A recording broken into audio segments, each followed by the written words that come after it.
తెలంగాణ జాతిపిత మాజీ ముఖ్యమంత్రి కల్వకుంట్ల చంద్రశేఖరరావు జన్మదిన వేడుకలను పురస్కరించుకుని అబ్దుల్లాపూర్ మెట్ట మైసమ్మ అమ్మవారికి తెలంగాణ సర్పంచుల సంఘం జేఏసీ వ్యవస్థాపక రాష్ట్ర అధ్యక్షుడు సుర్వి యాదయ్యగౌడ్ ఆధ్వర్యంలో ప్రత్యేక బోనం సమర్పించారు.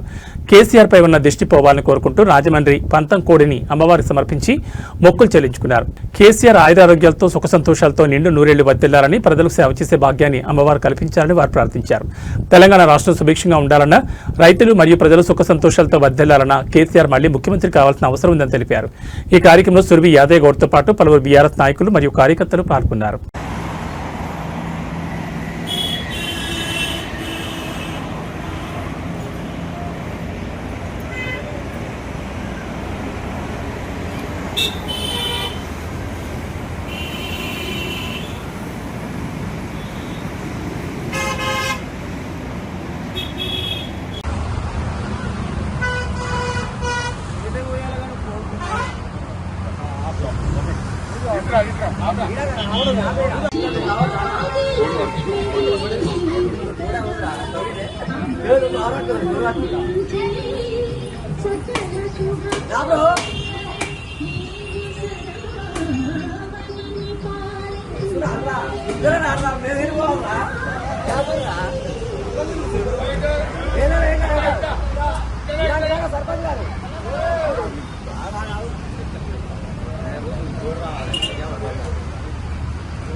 ఫోన్ వస్తుంది, ఫోటోలు పడుతూనే పడుతున్నాయి.